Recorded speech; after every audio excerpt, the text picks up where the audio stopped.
Words matter. The language we choose to use in our day-to-day lives has an impact on the people around us. When it comes to the language we use in the workplace, our choices can be the difference between a workplace culture that celebrates and acknowledges diversity, creating psychologically safe spaces where employees can really thrive, and a workplace that makes employees feel dismissed, disrespected, and excluded, creating an environment that is psychologically unsafe. In this lesson, Lesson 1, we will discuss what inclusive language is and why it is so important in the workplace, the huge impact it can have when it is incorporated, and the harm that often occurs when it is not incorporated. First things first, what is inclusive language? Inclusive language is about mindfulness. It is about being mindful of the words we use and choosing words that recognize and validate people's unique experiences and identities. Consider, for example, the social categories you belong to, your race, gender, sexuality, and so on. We want our language to recognize and validate these parts of your identity. Using inclusive language also means avoiding language that promotes exclusion or discrimination, or language that draws on biases and stereotypes. This kind of language, exclusive language, can have devastating consequences. When exclusive language is the norm, employees will not be able to bring their authentic selves to work. They will start to feel as if they are not welcome or not safe in their own place of work. Using inclusive language lets our colleagues know that they are safe and they are welcome here. In this sense, it is the first step in creating an inclusive workplace culture. There are 3 points or principles I want you to keep in mind when it comes to inclusive language. First, inclusive language does not make light of painful experiences or histories. This means that inclusive language does not trivialize experiences like sexual assault, domestic abuse, or suicide, or histories like the transatlantic slave trade, the internment camps of World War II, or the forcible sterilization of persons with disabilities. Conversations around painful experiences or parts of history can be triggering, meaning there's a risk of re-traumatizing people. So when they happen at work, we need to be mindful of the language we are using. Our goal should be to communicate with sensitivity and respect. And remember, it never hurts to include a content warning or trigger warning before discussing something that people might find difficult or distressing. This is an accessibility measure. That is, it makes the workplace more accessible. The second point I want you to consider when it comes to inclusive language is this. Inclusive language allows for multiple truths. This means that inclusive language recognizes and validates the experiences, perspectives, and realities of different groups of people, rather than just the views or narratives of the dominant or majority group. That is, the group with the most power or privilege. Consider, for example, heterosexual men, specifically cisgender men. Inclusive language is about choosing our words carefully or mindfully so that they acknowledge the diversity of our colleagues, worldviews, and life experiences. We want people to feel valued and understood. We do not want to make anybody feel like an outsider. The last point is this. Inclusive language promotes a sense of safety and belonging. It is not neutral. It is more than just not harming people. Inclusive language is about actively including people. Let us consider some examples. Gender-inclusive language is a great place to start. Gendered language is a form of exclusive language. It refers to words or phrases that point to a particular gender, usually man or woman, when it is not really necessary. For example, using the term spokesman instead of spokesperson or stewardess instead of flight attendant, or referring to a group of people as guys. Instead of using a gender-neutral term like folks or friends, unless the gender of the person or thing you are referring to is absolutely 100% without a doubt necessary to what you are saying, There's no real need for gendered language.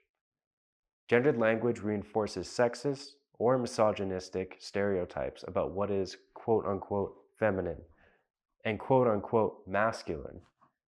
Gendered language also suggests that there are only two genders, men and women, excluding anybody who does not identify as either man or woman, for example, people who are non binary or gender fluid.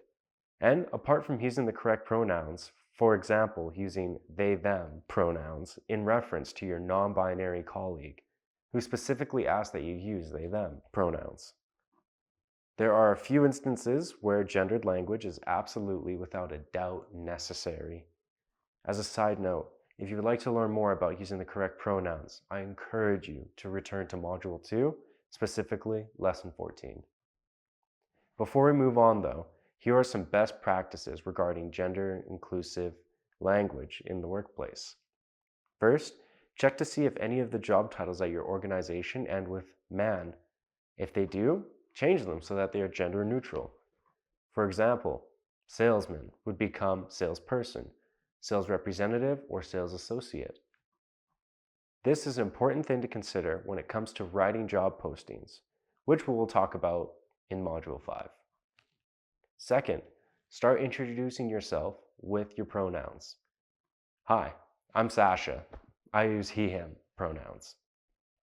You can also add your pronouns in your email signature or to your name, tagged during your virtual meetings. Third, try to avoid gender terms like boyfriend or girlfriend or husband or wife when it comes to relationships. Instead, try using the term partner in place of girlfriend or boyfriend and spouse in place of husband or wife. This makes it easier for queer employees to participate in these conversations and talk about their relationships without having to come out to their colleagues. It is important to note, though, that using terms like boyfriend or girlfriend or husband or wife can be empowering for employees who are openly queer. That is, employees who have already come out to their colleagues because they affirm their queer identity. If you have a colleague who is queer and who uses gendered terms like girlfriend or wife in relation to their partner, the best thing to do in that case is follow their lead. Fourth, avoid dead naming. Dead naming is when you call your trans or non-binary colleagues by their dead name. So, the name that they used before they transitioned. Because a lot of people change their names when they come out or when they start their transition. Dead naming can be really, really harmful, and we want to avoid it as much as possible. Now, let us talk about inclusive language and disability. When addressing individuals with disabilities, avoid terms that suggest victimhood or powerlessness. For example, using wheelchair bound in reference to someone who uses a wheelchair as opposed to just saying wheelchair user. Or saying someone suffers from a disability as opposed to just saying that they have a disability. People with disabilities are not victims and they are not powerless. We also want to avoid words that have historically been used against people with disabilities.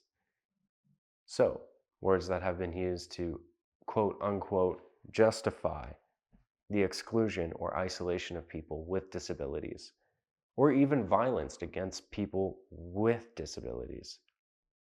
Consider, for example, the word lame, which has been used against people with mobility-related impairments, or the R word, which has been used against people with cognitive impairments. Words like crazy, insane, or psycho have also been used against people with disabilities, specifically with psychiatric disabilities, that is, people who struggle with their mental health, along with people who are neurodivergent. Another thing we want to avoid is using mental health as a metaphor. So saying things like, they're being so bipolar this week, or I'm so OCD about cleaning.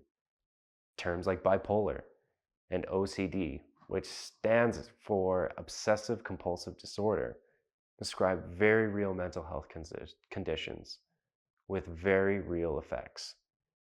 And using them as a metaphor can be really invalidating. We also want to avoid mentally challenged, which make the word disabled seem taboo, as if it is to be disabled. But having a disability is not a bad thing. I encourage you to check out Module 2, specifically the videos on disability and ableism in Lessons 6 and 7, after watching the rest of this video. The last thing I want you to consider, when it comes to inclusive language and disability, is the language is used by the disabled people in your life. Do they refer to themselves as disabled, or do they refer to themselves as people with disabilities? Or maybe they do not use terms like disabled or disability at all, opting for more specific terms like Down syndrome, cerebral palsy, or autism.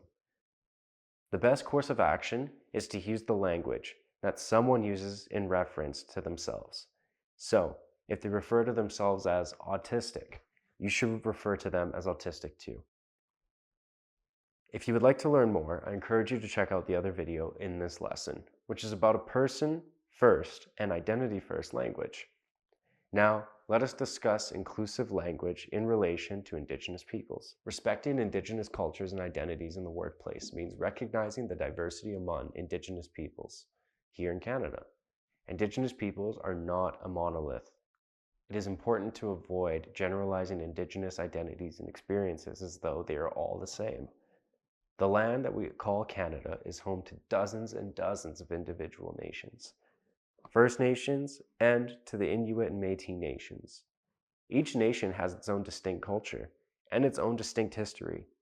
Our language should recognize this diversity. It should also recognize the land that we are on and the people or peoples who are Indigenous to the land. If you have not done so already, I encourage you to do some research on the land you are on. Whose land is it? How is it being used? Is it treaty land? I also recommend checking out the video in Lesson 5, which is all about land acknowledgements. Acknowledging the land and using nation-specific terminology wherever possible.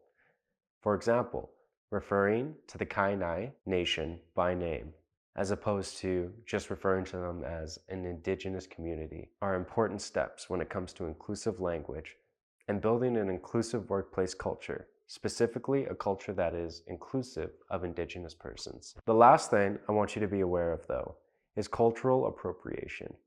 Cultural appropriation is the act of taking something from a culture other than your own, using a culture that has been marginalized, that is pushed to the margins of society, and using it as if it were your own. Consider, for example, art, music, and clothing. In this case, we are talking about phrases that come from Indigenous cultures, but have been appropriated or co-opted by people who are not Indigenous.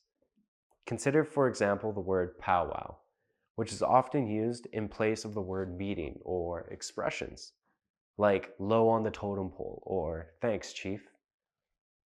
When non-Indigenous people use these phrases, they are effectively mocking Indigenous peoples, reinforcing stereotypes that portray Indigenous cultures as quote-unquote less legitimate than European ones.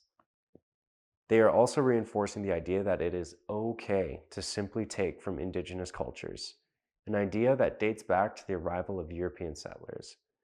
Canadians have a responsibility to learn about colonization and how it has shaped the words we use and the way we speak.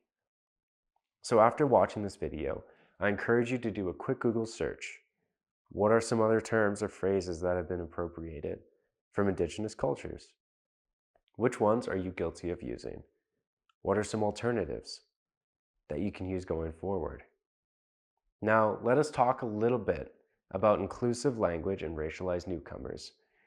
Our words should reflect an understanding of the unique challenges faced by racialized newcomers in Canada. To learn more about these challenges, check out the video about racialized newcomer status in Module 2. Avoid outdated stereotypes about newcomers and the use of racist or xenophobic terms and phrases. It is never okay to comment on someone's accent or proficiency in English or French. Remember, English and French are not markers of intelligence. They are just languages.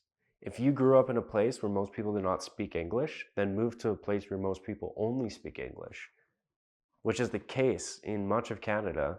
You too would have to learn English, and it is never okay to make fun of someone's name either. If you are having trouble pronouncing someone's name, just do your best. Afterwards, you can ask them if you have said it correctly. Do not shorten their name or call them by another name unless they have specifically asked you to. And if a racialized person tells you they are from Toronto or Halifax or Regina, believe them. Do not ask them where they are quote unquote really from or where they are originally from. This is a microaggression. When you do this, you are implying that they are somehow less Canadian than white Canadians. To learn more about microaggressions, check out the video in Lesson 2 or Module 2. This brings us to the end of the first lesson of Module 4. To recap, our words hold power by using inclusive language in the workplace. We can start fostering a culture that celebrates diversity when everyone is heard and everyone is respected. Thanks for watching. And to learn even more about inclusive language, refer to the resources in the PDF.